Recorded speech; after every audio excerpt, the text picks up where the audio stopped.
بسم الله الرحمن الرحيم ولو أنهم آمنوا واتقوا لمثوبة من عند الله خير لو كانوا يعلمون وَلَوْ أَنَّهُمْ آمَنُوا، اور اگر یہ لوگ ایمان لے آتے.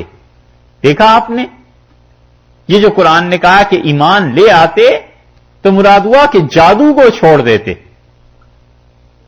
ایمان لے آتے تو جادو کفر ہوا، اسی لیے تو ایمان کا لفظ لائے ہیں یہاں. یہ دلالت ہے، اسی لیے مفسرین کہتے ہیں، خاص طور پہ رازی نے یہاں بہت اچھی بات لکھی.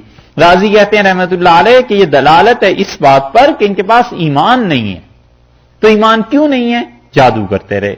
وَلَوْ أَنَّهُمْ آمَنُوا، کاش کہ اگر یہ ایمان لے آتے، وَاتَّقَوْا، اور ڈرتے اللہ سے، لَمَثُوبَةٌ مِّنْ عِندِ اللَّهِ، اللہ کے ہاں سے ثواب پاتے، خیر اللہ کے ہاں سے بہت کچھ یہ پاتے. لَوْ كَانُوا يَعْلَمُونَ، اے کاش کہ یہ لوگ جان لیتے، یعنی اللہ کے ہاں جو کچھ ہے وہ کہیں زیادہ بڑی چیز ہے بنسبت اس چیز کے جادو کے ذریعے جو حاصل کرتے ہیں، مال کماتے ہیں، پیسہ کماتے ہیں. ٹھیک ہے صاحب، یہ بات سمجھ میں آ گئی. اب باقی باتیں بعد میں تھوڑی دیر ٹھہر کے.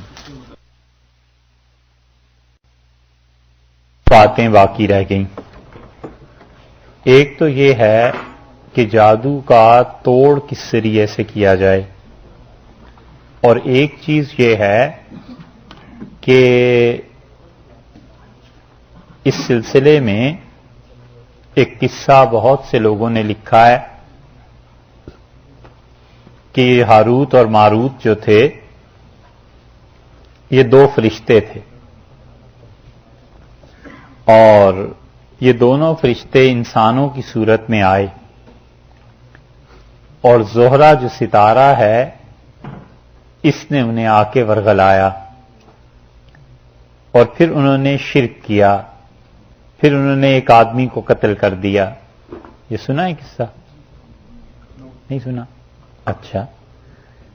پھر اس کے بعد اسم اعظم زہرہ ستارے نے ان سے سیکھ لیا، اور اسم اعظم پڑھ کے زہرہ ستارہ چلا گیا آسمان پہ، اور ہاروت اور ماروت کو یہ سزا ملی کہ انہیں الٹا لٹکا دیا چاہے بابل کے کنویں میں، اور دنیا بھر میں جتنا بھی دھواں ہے یہ اس کنویں میں چلا جاتا ہے، اور وہ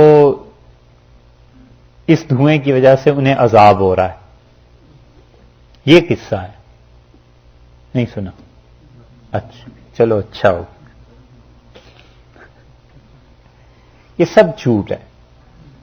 کوئی ایک چیز بھی اس میں سے صحابہ کرام رضی اللہ عنہم سے، تابعین سے، کسی سے بھی روایت ایسی نہیں ملتی، اور محققین نے اس کا شدت سے رد کیا ہے. یہ اس لیے آپ کو بتا رہے ہیں کہ بعض مفسرین نے اس قصے کو ایسے ہی نقل بھی کر دیا ہے. تو آدمی جب تفسیر پڑھتا ہے اور اس قصے کو پڑھتا ہے تو وہ حیران بھی ہوتا ہے، اور بعض جو بہت ہی سادہ ہوتے ہیں وہ سمجھتے ہیں یہ سچ بھی ہے، حالانکہ یہ سب جھوٹ ہے. شاہ عبد القادر صاحب رحمۃ اللہ علیہ کا اصل جو قرآن پاک کا ترجمہ اور یہ چیزیں تھیں، اس میں حاشیے پہ حضرت نے یہ قصہ نہیں لکھا. بعد کے کسی دور میں کسی آدمی نے ان کے قرآن پاک کے حاشیے پہ بھی یہ قصہ لکھ دیا. تو اب جو پڑھتا ہے کہ شاہ عبد القادر صاحب رحمۃ اللہ نے یہ قصہ لکھا ہے، وہ کہتا ہے واقعی ہوا ہوگا ایسے، کیونکہ حضرت کا نام سن کے کون رد کرنے کی ہمت کرے. مگر ایسا جھوٹ ہے کہ محققین نے ہر زمانے میں اس کی تردید کی ہے. ابن کثیر رحمۃ اللہ علیہ نے بڑی سختی سے اس کا رد کیا ہے، اور قرطبی امام رازی نے تفسیر کبیر میں اس کے لیے لکھا ہے کہ فاسدۃ مردودۃ غیر مقبولہ، کہ یہ روایت بالکل فاسد ہے، بالکل جھوٹ ہے، اور کوئی اس کا ثبوت نہیں ہے. اور قرطبی کہتے ہیں کہ یہ سب چیزیں جھوٹ ہیں، اور عبداللہ ابن عمر رضی اللہ عنہما کا جو نام لیتے ہیں لوگ کہ انہوں نے قرآن کی اس آیت کی یہ تشریح کی، یہ بھی جھوٹ ہے۔ کوئی چیز عبداللہ ابن عمر رضی اللہ عنہما سے ثابت نہیں ہے، اور ابو حیان اندلسی نے بھی اسی چیز کو نقل کیا ہے کہ وہ کہتے ہیں سب جھوٹ ہے اور ایسے قصوں کا کوئی اعتبار نہیں۔ روح المعانی جو متاخرین میں اچھی تفسیر ہے اور 13ویں صدی میں لکھی گئی خلافت عثمانیہ کے دور میں، انہوں نے تو اس پر لکھا ہے کہ نص شہاب العراقی، اور شہاب عراقی رحمت اللہ علیہ جو تھے انہوں نے اس بات کو نقل کیا کہ جو کوئی بھی ہاروت اور ماروت کے متعلق یہ اعتقاد رکھے کہ انہما ملکان، کہ وہ 2 فرشتے تھے اور پھر انہیں عذاب دیا جا رہا ہے ان کی گناہ کی وجہ سے، اور زہرہ ستارے کے ساتھ جو کچھ ہوا، فَهُوَ كَافِرٌ بِاللَّهِ تَعَالَى الَّذِي، تو وہ اللہ تعالیٰ کا کفر کرتا ہے۔ یہ لکھا ہے صاحب روح المعانی نے، اور بہت صحیح اور شدید فتویٰ انہوں نے دیا ہے۔ وہ پورے بغداد کے کیا عراق کے مفتی تھے اپنے زمانے کے، انہوں نے تفسیر لکھی ہے۔ وجہ اس کی یہ ہے کہ اس سے کئی آیات کا انکار لازم آتا ہے۔ یہ فرشتے تھے اور اللہ نے کہا ہے کہ فرشتے وہی کام کرتے ہیں جس کا ہم نے انہیں حکم دیا، تو وہ بیٹھ کے ایسے کام کرنے لگے کہ زہرہ ستارہ آ گیا آسمان سے اور یہ ہو گیا اور وہ ہو گیا، علیاذ باللہ کوئی ایسی چیز نہیں تھی۔ اور اسی لیے سید انور شاہ صاحب رحمۃ اللہ علیہ فرماتے تھے، ہمارے اساتذہ نے پڑھا تھا انور شاہ صاحب رحمۃ اللہ علیہ سے، جن سے ہم نے تفسیر پڑھی، مولانا غلام اللہ خان صاحب رحمۃ اللہ علیہ، انہوں نے ڈابھیل میں حدیث پڑھی تھی حضرت انور شاہ صاحب رحمۃ اللہ علیہ سے گجرات میں، اور حدیث میں جو ہمارے استاد تھے مولانا عبد القدیر صاحب رحمۃ اللہ علیہ، جن سے پہلی مرتبہ ہم نے بخاری اور ترمذی پڑھی، وہ بھی حضرت کے شاگرد تھے، اور وہ دونوں ہی کہتے تھے کہ انور شاہ صاحب رحمۃ اللہ علیہ فرماتے تھے کہ شاہ عبد القادر صاحب رحمۃ اللہ علیہ نے ایسی باتیں نہیں لکھی، بعد میں کسی نے اسی چیز کا اضافہ کر دیا۔ یہ بہت ہوتا رہا ہے، کئی ایک کتابوں کے ساتھ ایسے ہوا ہے۔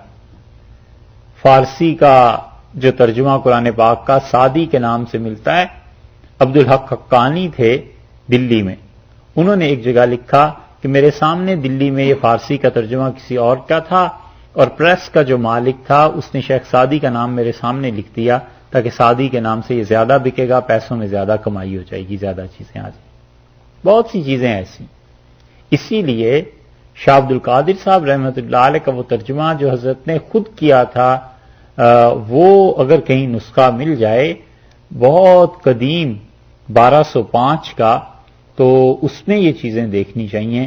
حضرت نے ایسی چیزیں نہیں لکھی۔ ہم نے جتنے بھی حضرت کے ترجمے دیکھے، آخری چیز جو ملی ہمیں وہ شاہ اسحاق صاحب رحمۃ اللہ علیہ جن کا ہم ذکر کر رہے تھے، ان کے مدرسے میں بیٹھ کے لکھا گیا تھا، اور وہ مفتی مظفر حسین صاحب رحمۃ اللہ نے اپنے لیے لکھوایا تھا، وہاں بھی ایسے قصے نہیں، کہ بعد کے لوگوں نے اس میں اضافہ کیا۔ تو اس لیے ایک بات تو یہ ہے کہ یہ جھوٹ ہے جو بعض مفسرین نے غلطی سے نقل کر دیا ہے، ایسی باتوں کا کوئی اعتبار کرنا بھی نہیں چاہیے، اور انہیں پڑھنا بھی نہیں چاہیے، اور ان کو پھیلانا بھی نہیں چاہیے۔ اللہ تعالیٰ اپنی پناہ میں رکھے۔ اور دوسری بات یہ ہے کہ جہاں تک جادو کے توڑ کا تعلق ہے کہ جادو کو توڑا کیسے جاتا ہے، تو سب سے اچھی چیزیں وہ ہیں جو رسول اللہ صلی اللہ علیہ وسلم نے خود ارشاد فرما دی، دعائیں ہیں حدیث میں آئی ہیں۔ رسول اللہ صلی اللہ علیہ وسلم جب جا رہے تھے معراج میں، تو ایک شیطان نے، جن نے آپ پہ حملہ کیا، اور جبریل امین نے کہا کہ میں آپ کو وہ دعا بتاؤں جس کی وجہ سے آپ اس کے اثر سے محفوظ رہ سکیں گے، تو رسول اللہ صلی اللہ علیہ وسلم فرمایا بتاؤ، تو جبریل امین نے حضرت صلی اللہ علیہ وسلم کو ایک دعا کی تلقین کی۔ یہ عمل الیوم واللیلہ ایک کتاب ہے، امام نسائی رحمۃ اللہ علیہ نے اور ان کے شاگرد ابن سنی نے لکھی ہے، اس میں ہے، وہاں دیکھ لینی چاہیے اس دعا کو۔ اسی طرح رسول اللہ صلی اللہ علیہ وسلم نے جن چیزوں کے متعلق یہ ارشاد فرمایا کہ خوف سے بچنے کے لیے ان چیزوں کو پڑھنا چاہیے، ان چیزوں سے حفاظت رہتی ہے۔ آخری چاروں کل جو ہیں ان کو پڑھنا چاہیے، اس سے حفاظت رہتی ہے۔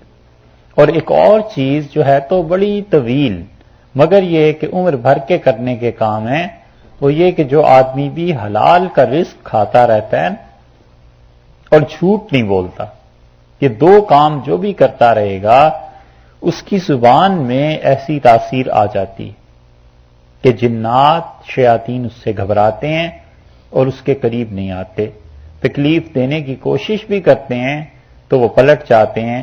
سچائی کی اتنی طاقت ہوتی ہے، اور حلال کا رزق کھاتا رہے اور سچ بولتا رہے تو اس کے تھوڑے پڑھے میں بھی اللہ بہت برکت دے دیتا ہے۔ تھوڑا سا خدا کو یاد کرتا ہے تو بھی بڑی برکت ہو جاتی ہے۔ تو یہ کام کرنے چاہیے۔ اور اسی طرح آیت الکرسی جو ہے اس کو پڑھنا چاہیے۔ رسول اللہ صلی اللہ علیہ وسلم بتلاتے تھے اس کو پڑھنا، رات کو سونے سے پہلے بھی اسے پڑھ لینا چاہیے۔ اسی طرح صبح شام ان چیزوں کو پڑھنا چاہیے۔ یہ جو چاروں قل ہیں سونے سے پہلے انہیں پڑھ لینا چاہیے، اس سے بھی حفاظت ہو جاتی ہے۔ اور رسول اللہ صلی اللہ علیہ وسلم ہر نماز کے بعد بھی انہیں پڑھا کرتے تھے، چاروں قل جو ہیں، جو قل هو اللہ اور قل یا ایھا الکافرون سے لے کے اور قل اعوذ برب الناس تک، یہ چاروں قل جو ہیں یہ بھی سونے سے پہلے پڑھ لینے چاہیے۔ رسول اللہ صلی اللہ علیہ وسلم نے اس کی تلقین بھی فرمائی ہے۔ اسی طرح سورہ آل عمران کا جو آخری رکوع ہے، اس سورہ آل عمران کے آخری رکوع کو رات کو پڑھنا چاہیے، آخری حصے میں۔ کبھی کبھی ہوتا ہے آدمی کی آنکھ کھل جاتی ہے تو سورہ آل عمران کا آخری رکوع پڑھنے سے اس سے بھی جادو سے حفاظت ہو جاتی ہے۔ رسول اللہ صلی اللہ علیہ وسلم جب تہجد کے لیے اٹھتے تھے تو سورہ آل عمران کا آخری رکوع پڑھتے تھے، ان فی خلق السماوات والارض واختلاف اللیل والنہار، یہاں سے لے کے اور سورت کے آخر تک۔ سورہ بقرہ کا آخری رکوع یہ بتایا میں نے، سورہ بقرہ جو ہے اس کا بھی آخری رکوع رات کو سونے سے پہلے پڑھ لینا چاہیے۔ سورہ آل عمران کا رکوع تو صبح صادق سے پہلے، آدمی اٹھے نفل پڑھے نماز پڑھے بہت ہی اچھا ہے، نہ پڑھ سکے لیٹے لیٹے ہی سورہ آل عمران کا آخری رکوع پڑھ لے۔ اور سورہ بقرہ کا آخری دو آیات جو ہیں یہ رسول اللہ صلی اللہ علیہ وسلم نے بتلائی تھیں، اور آپ نے فرمایا رات سونے سے پہلے سورہ بقرہ کی یہ دو آخری آیات پڑھ لو، تو آپ نے فرمایا کفتاہ، ساری رات تمہاری حفاظت کے لیے کافی۔ اور بعض محدثین نے اس کا ترجمہ کیا ہے کہ ساری رات کی عبادت کے لیے کافی ہیں، کہ تمہارا نام عبادت گزاروں میں ہی لکھا جائے گا۔ رات کو ان دو آیات کو پڑھ لو، سورہ بقرہ کی آخری دو آیات اور آل عمران اس کا آخری رکوع وہ رات کو تہجد کے وقت میں صبح صادق سے پہلے یہ پڑھ لینا چاہیے۔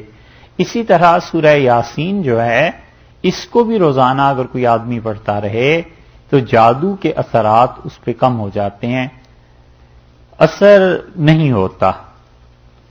اصل تو اللہ کی تقدیر ہے، جب وہ غالب آ جائے تو پھر کوئی بھی چیز اس کے سامنے نہیں ٹھہرتی، مگر اپنی طرف سے جو چیزیں احتیاط کے طور پر کی جا سکتی ہیں وہ چیزیں یہ ہیں کہ انسان ان چیزوں کو پڑھتا رہے تو احتیاط ہوتی رہتی ہے، اور آدمی ان چیزوں سے اپنی حفاظت خود بھی کر سکتا ہے، پھر کوئی ضرورت پیش نہیں آتی خام خواہ عاملوں کے پیچھے دوڑنے بھاگنے کی اور ان چیزوں کی، کیونکہ عامل جو اتنے علم والے تھے اب ہمارے دور میں بہت کم نہ ہونے کے برابر رہ گئے، بس اکثر وہی ہیں جو پیسہ کمانے کا چکر ہوتا ہے اور لوگ جا کے خام خواہ اپنا پیسہ بھی برباد کرتے ہیں، وقت بھی برباد کرتے ہیں۔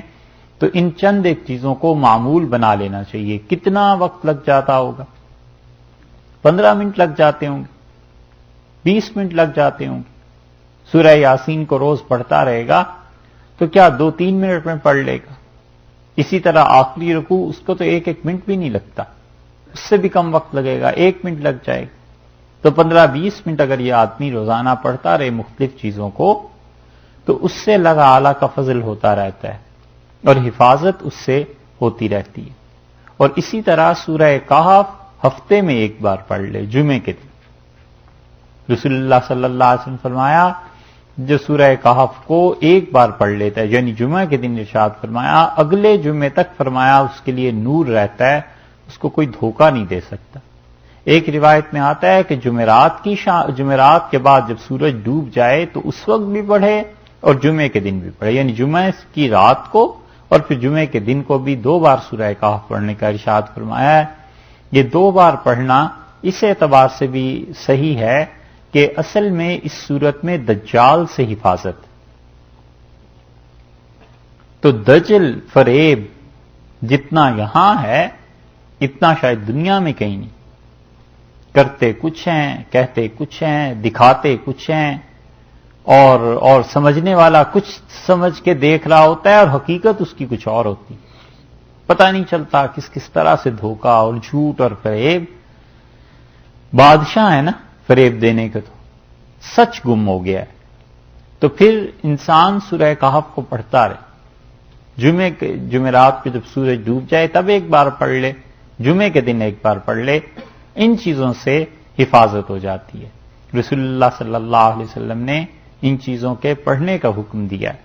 اسی طرح حدیث میں آیا ہے کہ تم سونے سے پہلے 100 مرتبہ سورہ اخلاص پڑھ لو، یہ چیز جادو کو ختم کر دیتی ہے۔ لیکن 100 مرتبہ سورہ اخلاص کے پڑھنے میں گھنٹہ 1.5 گھنٹہ تو لگ جاتا ہے، مگر حدیث میں صحیح طور پر آیا ہے کہ آدمی اسے پڑھتا رہے۔ تو رسول اللہ صلی اللہ علیہ وسلم نے فرمایا اللہ تعالیٰ اس کو موت کے بعد کہیں گے کہ تو میرے دائیں ہاتھ پہ جو جنت ہے اس میں چلا جا۔ تو مراد یہ ہے کہ اللہ کے تو دونوں ہی ہاتھ دائیں ہیں، مطلب یہ کہ بڑی آسانی سے جنت میں اسے بھیج دیا جائے گا، مگر اس میں بڑی محنت کرنی پڑتی ہے۔ تو یہ چیزیں ہیں، ان سے جادو سے حفاظت ہوتی رہتی۔ اچھا آگے چلتے ہیں۔